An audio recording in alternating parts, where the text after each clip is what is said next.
ನಮಸ್ಕಾರ, ನೀವು ನೋಡ್ತಾ ಇದ್ದೀರಾ ಸ್ಪೀಡ್ ನ್ಯೂಸ್ ಕನ್ನಡ. ನಾನು ಸುಷ್ಮಿತಾ ನಟರಾಜ್. ವೀಕ್ಷಕರೇ, ಇದೀಗ ಜಾಗತಿಕ ಯುವ ಜನಸಂಖ್ಯೆಯ ವರದಿ ಇದೀಗ ಹೊರಬಿದ್ದಿರುವಂಥದ್ದು. ಅದರಲ್ಲೂ ಪ್ರಮುಖವಾಗಿ ನಮ್ಮ ಭಾರತ ಎಲ್ಲವನ್ನು ಸಹ ಹಿಂದಿಕ್ಕಿ ಇದೀಗ ಪ್ರಥಮ ಸ್ಥಾನದಲ್ಲಿ ಇದೀಗ ಕಣ್ಮುಂದೆ ಕಾಣಿಸ್ಕೊಳ್ತಾ ಇದೆ. ಇನ್ನು ವಿಶ್ವಸಂಸ್ಥೆಯ ಪ್ರಕಾರ 15 ಮತ್ತು 24 ವಯಸ್ಸಿನ ಯುವಕರ ಸಂಖ್ಯೆ ಪ್ರಸ್ತುತ 1.3 ಶತಕೋಟಿ. 2050ರ ವೇಳೆಗೆ ಅಭಿವೃದ್ಧಿಶೀಲ ರಾಷ್ಟ್ರಗಳಲ್ಲಿ ಯುವಕರ ಪಾಲು ಹೆಚ್ಚಾಗ್ತಾ ಇದೆ. ಶಿಕ್ಷಣ, ಕೌಶಲ್ಯ ಮತ್ತು ಉದ್ಯೋಗಾವಕಾಶಗಳಿಗೆ ಹೂಡಿಕೆ ಮಾಡುವಂತಹ ಮೂಲಕ ಈ ಯುವ ಶಕ್ತಿಯ ದೇಶದ ಆರ್ಥಿಕ ಮತ್ತು ಸಾಮಾಜಿಕ ಪ್ರಗತಿಗೆ ಭದ್ರ ಬುನಾದಿಗಳಲ್ಲಿ ಒಂದಾಗಬಹುದು ಅನ್ನುವಂತಹ ರೀತಿಯಲ್ಲಿ ಇದೀಗ ಜಾಗತಿಕ ವರದಿಗಳು ಸಹ ಇದೀಗ ತಿಳಿಸಿರುವಂಥದ್ದು. ಇನ್ನು ಅದೇ ರೀತಿಯಾಗಿ ವಿಶ್ವದ ಒಟ್ಟು ಜನಸಂಖ್ಯೆಯಲ್ಲಿ ಯುವಕರ ಪಾಲು ಅತ್ಯಂತ ಗಣನೀಯವಾಗ್ತಾ ಇದೆ. ಆದರೆ ದೇಶದಿಂದ ದೇಶಕ್ಕೆ ಅವರ ಸಂಖ್ಯೆ ಮತ್ತು ಹಂಚಿಕೆಯಲ್ಲಿ ವೇಗದ ಬದಲಾವಣೆಗಳು ಸಹ ಇದೀಗ ಕಂಡು ಬರ್ತಾ ಇರುವಂಥದ್ದು.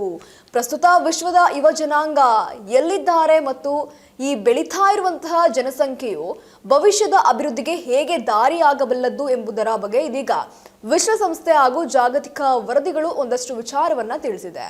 ಇನ್ನು ವಿಶ್ವಸಂಸ್ಥೆಯ ಪ್ರಕಾರ 15ರಿಂದ 24 ವರ್ಷ ವಯೋಮಾನದ ವ್ಯಕ್ತಿಗಳನ್ನ ಯುವಕರು ಅಂತ ಇದೀಗ ಪರಿಗಣಿಸಲಾಗ್ತಾ ಇದೆ. ಪ್ರಸ್ತುತ ಜಗತ್ತಿನಾದ್ಯಂತ ಈ ವಯೋಮಾನದ ಯುವಕರ ಸಂಖ್ಯೆ ಸುಮಾರು 1.3 ಶತಕೋಟಿ, ಅಂದ್ರೆ 130 ಕೋಟಿ ಇದೆ ಅಂತ ಹೇಳಿರುವಂಥದ್ದು. ಬರುವಂತಹ ವರ್ಷಗಳಲ್ಲಿ ಈ ಸಂಖ್ಯೆ ಮತ್ತಷ್ಟು ಏರಿಕೆ ಆಗುವಂತಹ ಸಾಧ್ಯತೆ ಇದೆ ಅಂತ ಇದೀಗ ಅಂದಾಜಿಸಲಾಗ್ತಾ ಇದೆ. ಇನ್ನು 2050ರ ವೇಳೆಗೆ ಜಾಗತಿಕ ಬದಲಾವಣೆಗಳು ಆಗುವಂತಹ ಸಾಧ್ಯತೆ ಇದೆ. ಹಾಗಾದ್ರೆ ಯಾವೆಲ್ಲ ರೀತಿಯಲ್ಲಿ ಬದಲಾವಣೆ ಆಗ್ಬೋದು ಅನ್ನೋದನ್ನ ತಿಳಿಸಿದ್ದಾರೆ ಅಂತ ನೋಡೋದಾದ್ರೆ, 2050ರ ವೇಳೆಗೆ ಪ್ರಪಂಚದ ಯುವ ಜನಸಂಖ್ಯೆ ಭೂದೃಶ್ಯದಲ್ಲಿ ಭಾರಿ ಬದಲಾವಣೆಗಳು ಇದೀಗ ನಿರೀಕ್ಷಿತ ಅಂತ ಇರುವಂತದ್ದು. ಬಡ ಮತ್ತು ಬೆಳೀತಾ ಇರುವಂತಹ ದೇಶಗಳಲ್ಲಿ ಯುವಕರ ಸಂಖ್ಯೆ ಗಣನೀಯವಾಗಿ ಹೆಚ್ಚಾಗಲಿದೆ. ಅಭಿವೃದ್ಧಿ ಹೊಂದಿರುವಂತಹ ಶ್ರೀಮಂತ ದೇಶಗಳಲ್ಲಿ ವೃದ್ಧರ ಸಂಖ್ಯೆ ಹೆಚ್ಚಾಗಿ ಯುವಕರ ಸಂಖ್ಯೆ ಕುಸಿಯುತ್ತೆ ಅಂತ ಹೇಳಿರುವಂಥದ್ದು. ಇನ್ನು ಯುವ ಜನಸಂಖ್ಯೆಯಲ್ಲಿ ಭಾರತಕ್ಕೆ ಜಾಗತಿಕ ಮಟ್ಟದಲ್ಲಿ ಇದೀಗ ಮೊದಲ ಸ್ಥಾನ ಸಿಕ್ಕಿರುವಂಥದ್ದು. ಒಟ್ಟಾರೆಯಾಗಿ ಈಗಾಗಲೇ ನಾನು ತಿಳಿಸ್ಕೊಟ್ಟಂತೆ ಭಾರತ ಮೊದಲನೇ ಸ್ಥಾನದಲ್ಲಿದೆ. 5ರಿಂದ 24 ವರ್ಷ ವಯೋಮಾನದ ಯುವ ಜನತೆಯನ್ನ ಅತಿ ಹೆಚ್ಚು ಹೊಂದಿರುವಂತಹ ದೇಶವಾಗಿ ಇದೀಗ ಭಾರತ ವಿಶ್ವದಲ್ಲೇ ಅಗ್ರಸ್ಥಾನವನ್ನ ಪಡೆದುಕೊಂಡಿರುವಂಥದ್ದು.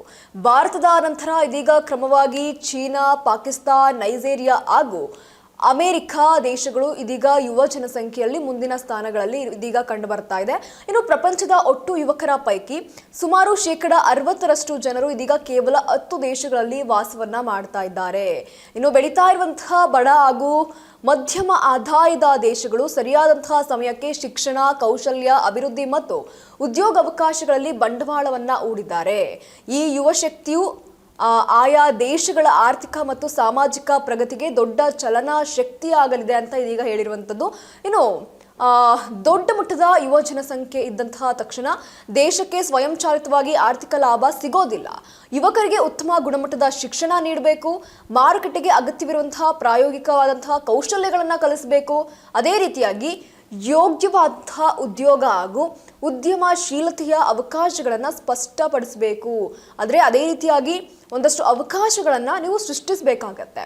ಆಗ ಮಾತ್ರ ಯುವಕರು ಪೂರ್ಣ ಪ್ರಮಾಣದಲ್ಲಿ ಪೂರ್ಣ ಸಾಮರ್ಥ್ಯವನ್ನ ದೇಶದ ಉತ್ಪಾದನಕತೆ ಏನಿದೆಯಲ್ಲ ಇದಕ್ಕೆ ಎಲ್ಲೋ ಒಂದ್ ಕಡೆ ಪ್ರೋತ್ಸಾಹವನ್ನ ನೀಡ್ತಾರೆ. ಅದೇ ರೀತಿಯಾಗಿ ಬಲವಾದ ಆರ್ಥಿಕತೆಯನ್ನ ನಿರ್ಮಿಸೋದಕ್ಕೆ ಇದು ಎಲ್ಲೋ ಒಂದ್ ಕಡೆ ನೆರವಾಗುತ್ತೆ ಅಂತಾನೆ ಹೇಳ್ಬೋದು.